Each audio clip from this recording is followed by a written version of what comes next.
మా గొంతు నొక్కాలనో వైఎస్ఆర్ కాంగ్రెస్ పార్టీ నాయకుల మీద మీ దాడులు చేయాలని చెప్పి చూస్తే ఎట్టి పరిస్థితుల్లో ఉపేక్షించేది లేదు లోకేష్ అని చెప్తా ఉన్నా.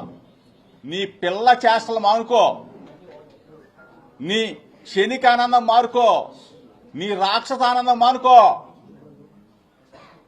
జైల్లో పెట్టేసి రాక్షసానందం పొందాలా, జోగి రమేష్ ఇల్లు తగలబెట్టి రాక్షసానందం పొందాలా, అంబటి రాంబాబు ఇల్లు తగలబెట్టేసి రాక్షసానందం పొందాలా అని చెప్పేసి నీ రాక్షసానందం మానుకో. దయచేసి చెప్తా ఉన్నా, ప్రజాస్వామ్యాన్ని పరిరక్షించే రాష్ట్ర ప్రజలకు కూడా మీ ద్వారా విజ్ఞప్తి చేస్తా ఉన్నా. మీరందరూ కూడా దయచేసి ముక్త కంఠంతో ఈ దాడులను ఖండించమని చెప్పి అడుగుతా ఉన్నాం. ఫేక్ కేసులు పెడతా ఉన్నారు,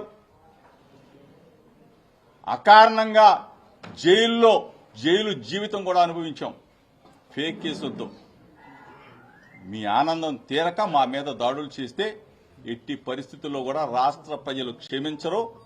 వైఎస్ఆర్ కాంగ్రెస్ పార్టీ శ్రేణులు మొత్తం కూడా ఈరోజు ఏకతాటి మీదకి వస్తాం, మిమ్మల్ని ఎదుర్కొంటాం. మేమంతా కూడా కలిసికట్టుగా ఉంటాం. జగనన్నని మరలా ముఖ్యమంత్రి చేసే వరకు మా పోరాటం ప్రజల పక్షాన ఉంటాం, ప్రజలతో మమేకమవుతాం.